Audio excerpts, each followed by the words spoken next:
And we are live. Morning thoughts, morning thoughts, morning thoughts. It's the freaking weekend, baby! Clap it up, clap it up, clap it up, clap it up. Welcome to SouFLoTV again, everybody. It's your host with the most. For those of you who are tuning in, I'm just going to go right into talking. First, Vibes TV, big up yourself. Welcome, welcome, welcome. I'm just going to go right into talking, so people, please pardon my manners if I'm not shouting out the names that's coming in. LG, morning, all right? Morning, morning, morning. Watch this. I'm still reeling. I'm still reeling from the the Botham Jean, the Geiger, the police officer, white girl that got off. I'm still reeling from what happened after the verdict was read. So let me tell you something. I did a video yesterday where I spoke about now I understand what religion has done to us, right? I see people using religion as an excuse. For instance, when I ask or tell people that, hey, there's a lady in Jamaica, right, that she needs an invasive procedure and she only needs about $1,500 US to do it. And if we all come together and give $1, she will have more than enough to not only get her surgery done, but to heal. And you know what most people say? I'll pray for her. Right. So I'll pray for her. Gets them out of having to give $1. Thank God it's Friday. I pray for her, gets them out of having to give $1. When I saw that brother get up and I don't know, did y'all watch have y'all seen it? Where he got up and hugged the woman that killed his brother. I pray for her. This brother got up and hugged the woman that killed his brother and said he's not mad at her. He doesn't even want her to go to jail or prison. He just wants her to give her life to Jesus Christ. That's it. Your brother was gunned down inside his own apartment, minding his business, eating a bowl of ice cream, watching television. Nothing could be more innocent. And you want the killer who used an excuse. The excuse alone was out this world. The excuse was, oh, I'm sorry, I went to the wrong apartment and I thought it was my apartment. And then I thought there was a burglar in my apartment. So I shot the burglar. Turns out I was in the wrong apartment and I shot the guy in his own apartment.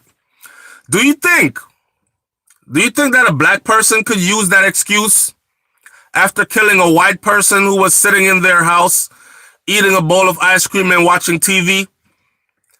And then get 10 years for it? And then the judge gets off the stand and hugs her.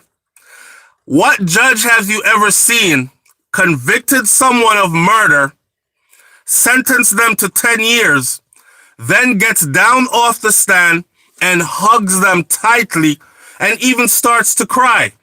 As if to say, I am so sorry I had to sentence you to 10 years, because if it was up to me, you would not have gotten a day in there. I understand. Jesus ain't no answer for no world, man. Jesus got black people confused. Let me tell you something, okay? Religion has us confused. That's why I always say this. I don't knock other people's religion. And I don't think that anybody should force their religious beliefs upon other people. Your religious beliefs and your communication with your almighty creator, who you believe it to be, because I don't think anyone has the right to dictate who it should be for anybody else. I think that's personal and you should keep that to yourself. That's my belief. It's just like I think your sexual orientation and what goes on within your life sexually is not something that you're supposed to come flaunt out in the streets. You keep it in your bedroom, therefore it's nobody's business. That's why I don't give a damn about homosexuals. Because what two consenting adults want to do behind closed doors is none of my business. If you want to pray to a monkey or a cow, that's none of my business. It's behind doors and it's you and yours, right? Now back to what I'm saying. People don't understand what just happened. And I find this, I am passionate about this because I am a father of 4 boys, 4 black boys. And I am a black male myself. And I live in this society where I know the ramifications of this that just happened. A precedent was just set. Every female on here, listen to me, good. If you are a female of color, right? And you have a black brother, a black sister, forget a black sister. If you're a female of color and you have a black brother, a black father, a black cousin that you like, a black uncle, and you think that was okay, then you don't really love them. Either you don't really love them or you don't really understand what's going on, or you are a part of the problem. It is going to get worse. Nothing is ever going to change for us. Let me tell you what just happened. A message was just sent loud and clear when the judge got off the stand and hugged her so tightly. It was a black woman, a black judge.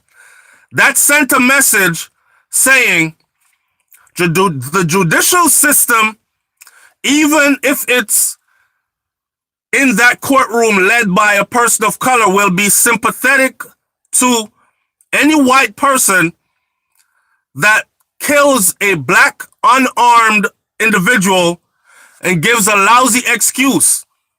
You're not going to get a lot of time in prison. They're going to be very lenient with you. That message was sent loud and clear. Another message that was sent loud and clear when the brother of the victim got up and hugged her, asked the judge, "Judge, may I hug her?" And the judge says yes. And he ran over there and hugged her so tight like he wanted to melt into her body, which was creepy as hell to watch, by the way. It sent another loud message that you must keep your foot on their neck with your religion. It sent another loud message that all they do is march and forgive. That's it. So again, nothing will happen when you kill them unarmed. When the bailiff man was stroking her hair. I have never seen this in my whole life. A convicted murderer gets the judge to come give her a hug, gets the victim's brother to come give her a hug, while the bailiff strokes her hair. And everybody is like in mourning for the murderer.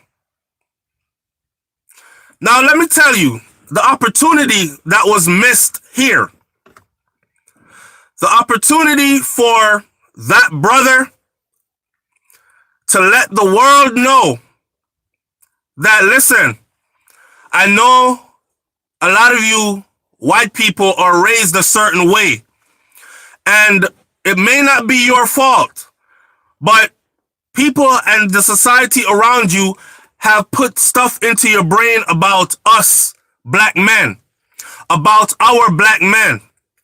They're criminals. They'll probably break into your house. They want to rape your women. They this, they that. But let me tell you about my brother. That is what he should have done. Let me tell you about my brother. I miss my brother dearly. My brother was a shining example to me and I was walking in his footsteps. My brother had a master's degree by the time he was 24 years old. This is what this young man should have done, right? My brother had a master's degree by the time he was 24 years old. Young black man, a master's degree at 24 years old.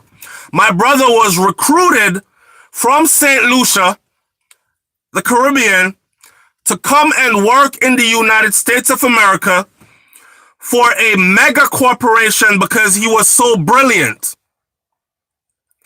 My brother was not the type to be out causing trouble. He stayed to himself. He sang in a church choir. This was his activities, a roundabout.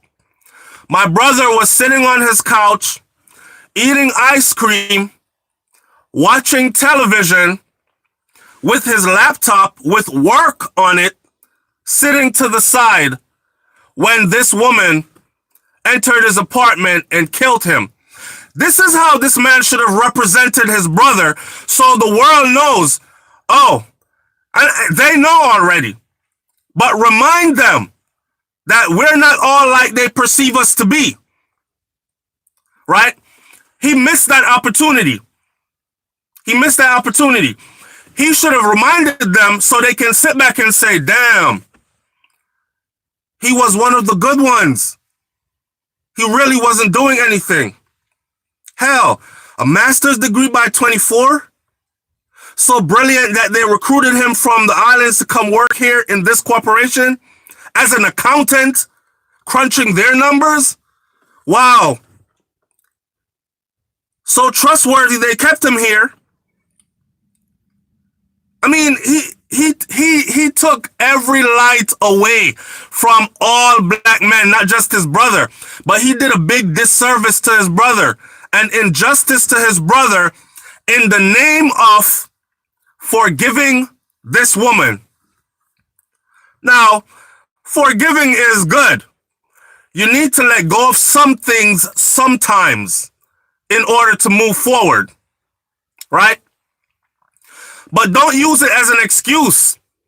Somebody said yesterday, it's more powerful to forgive your enemy than it is to, I'm not buying it. I'm not buying it. You see, we are forgiving. We have been trained to forgive them, but they never forgive us, even though we never did anything. We have been trained to forgive others except for ourselves. Have you ever seen black people, man? We will get mad at each other and show each other hate over the smallest thing. If I get on my channel, and I said it in a video yesterday, on my channel, I have people that come on my channel and say stuff like, I don't care what this brother talk about, I just don't like him. And they write that out. I haven't done anything to anybody. Nobody can pull up anything anywhere and said SouFLoTV was there and I was violated. I haven't disrespected anybody that did not disrespect me severely. Right? I don't care what this man talk about. I just don't like him. But them, they can kill your family member and you will beg to run to go hug them. Yeah? That's forgiveness. That's the forgiveness we have. We have been trained to cry and mourn for them, not for us. I've seen it. I've seen it too many times. Look, I've seen where bombings went off in places. There was a university in Africa where a bombing went off. And there were black bodies just scattered. These are university students, the brightest minds of tomorrow.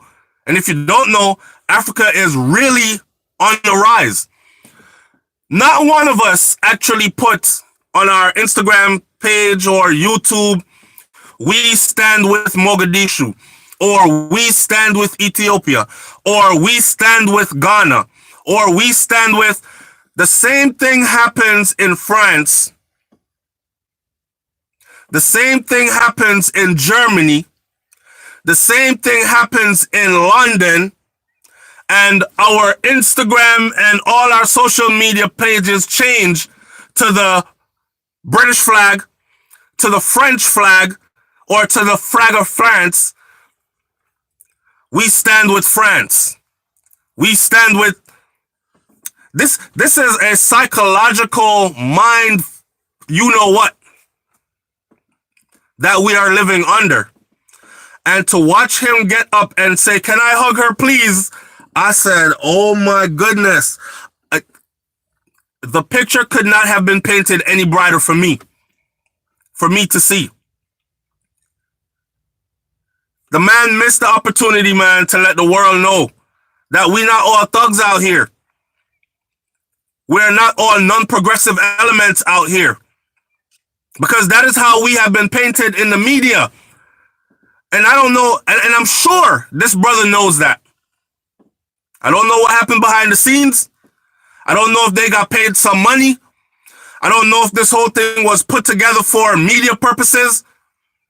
But I do know that that was the biggest ship show, and I said ship, S-H-I-P, but you know what word I really want to say? That was the biggest ship show I had ever seen. I had never seen a convicted murderer. The judge just read your sentence, and the judge gets down off the doggone thing and gives you a tight. I had never seen that. Hair getting stroked, victim's brother hugging you. There's a black police officer. His last name is Moore. I believe it's in Minnesota. He got called out on a call. A white woman called him out on a call for a sexual assault. This is in the middle of the night. He gets to the address that the white woman gives him on the phone. She's saying that the perpetrator is still outside somewhere. He runs to the back of the building. It's a dark alley. He meets a figure of a person in the alley. In that instant, he fires, right? He's thinking the person that just committed the sexual assault is still here and is in the back of the building. His background is Somalian. He's a Somalian American from Somalian parents, born and raised in America. But he lives within the Somalian community in Minnesota or Minneapolis, one of them. He was found guilty. Out of 179 police shootings in that precinct, in that city, he's the only one to have been found guilty. And right now they're picking out the jury for his trial. This wasn't someone that was sitting on the couch eating ice cream, watching TV in the comfort of their own home. He was called out for a sexual assault that just took place. And he ran to the back of the building because he was told the perpetrator might still be around. And he went back there, and sure enough, there was somebody back there scrambling through. And his story was they were coming towards him, and he fired.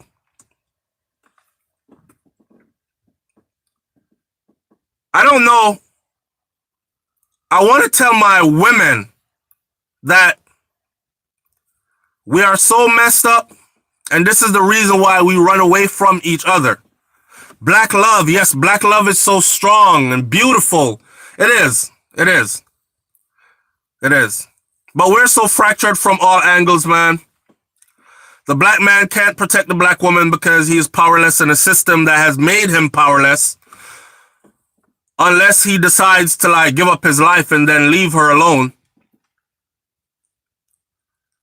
The black woman is programmed to go against the black man, whether it's through or systematically, because majority of us end up in prison for one reason or another, and we get double the time that others get. I mean, this is a messed up thing to look at.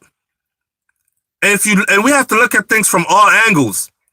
Things happen for a reason. Do y'all remember Zimmerman and the whole Trayvon Martin case?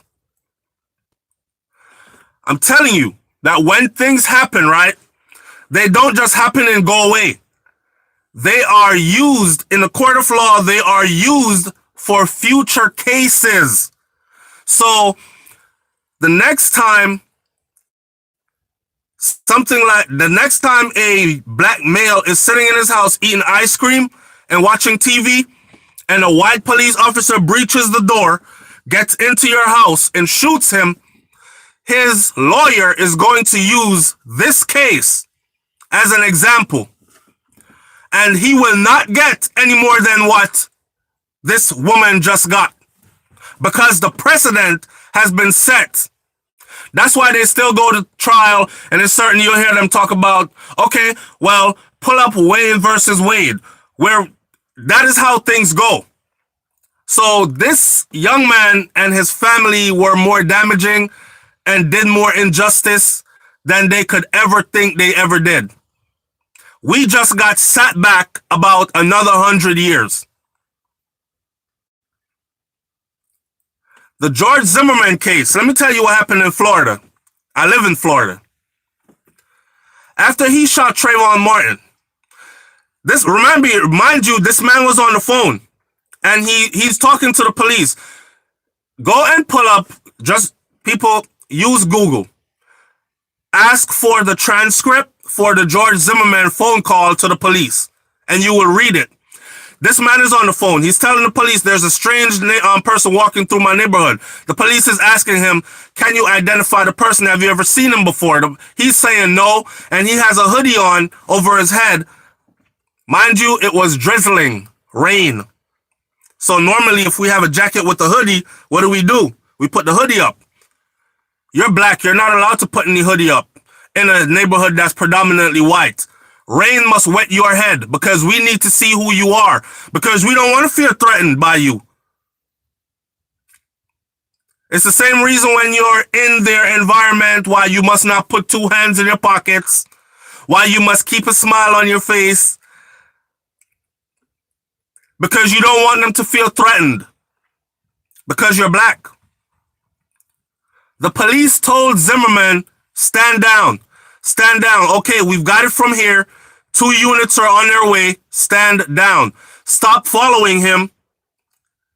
The man says, I'm following him anyways. He hangs up the phone, follows the young kid, and the end of the story is he shot and killed him. After confronting him, he shot and killed him. And he got off in court. And they called that the Stand Your Grounds law.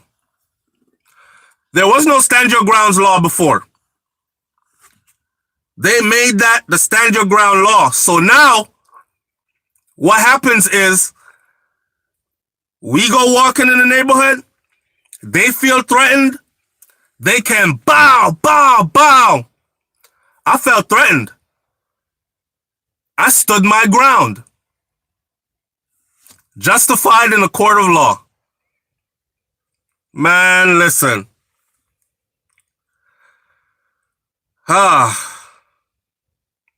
Religion. Let me close this video out by saying, because I got to go take my kids to school this morning. I hope everybody have a wonderful weekend. Hug your family members that are close to you, very close.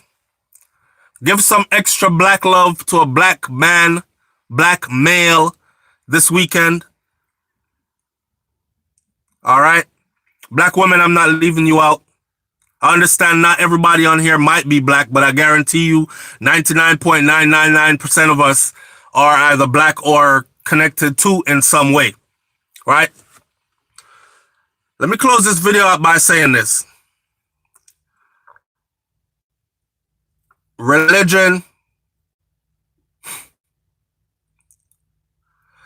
We must see God in ourselves. We must see God in our people. We must see God in our own image and likeness. As in, there is no way that you can be a person of color and your God is a white man.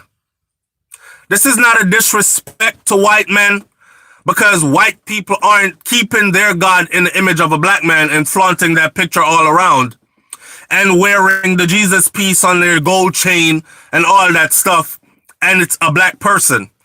It is important psychologically for us to see the image of God as what we are.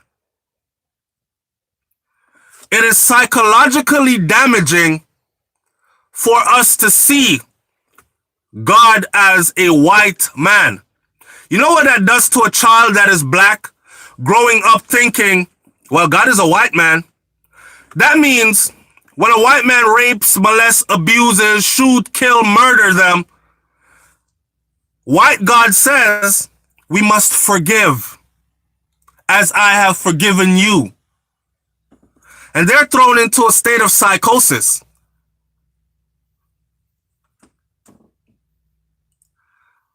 When they are told that they are less than,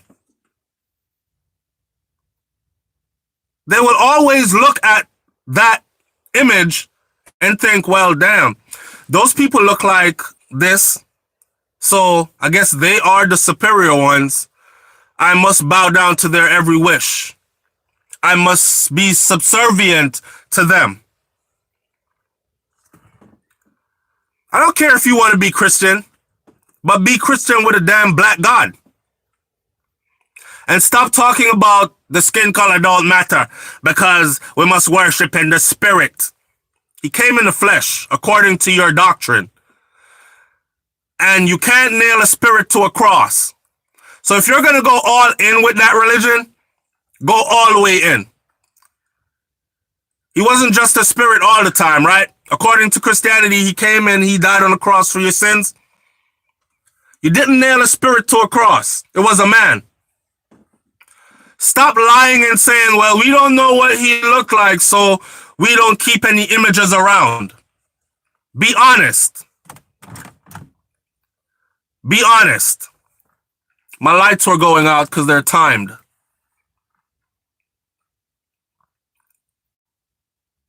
It's either you're going to be here as a black person worshiping a white God and you're proudly going to be able to say it to everybody. There are two brothers on YouTube, Red Pill, Blue Pill, that did a experiment in New York City. And you know, New York, Manhattan, midday time is busy, combustible. And they took out two pictures, one a painting of a black Jesus, and another one, the traditional picture that we grew up seeing. My grandmother in Jamaica still has this picture in her house. The Caesar picture. What we thought was Jesus. And they kept asking everybody passing by, who's this? Every black person that passed by, when he pointed to the white one, they said, that's Jesus, that's my God, my Lord and Savior, to the white dude. When they asked all the white people, they said, that's Jesus. When they asked, who's this for the black picture, every black person said, I don't know. But these same people will get on social media and tell you, we don't keep pictures around. It's already burnt into your brain. You've seen it so many times.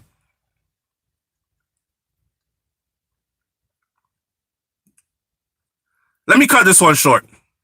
I'm going to leave it right here. Listen, tune into the video. Thank you for coming out. Continue to have this discussion in the comment section after I get off, and I will join you there. I'm going to go get on my daddy duties and get ready to take my kids to school, right? Majority of you here have and show me respect and love, and I'm the same. Have a wonderful weekend. And as much as we must not stress ourselves out about the things that we cannot control, we must also understand that there are things that we can control. And we don't have to fight it with a gun and a knife or a machete. But we do have to fight. Okay?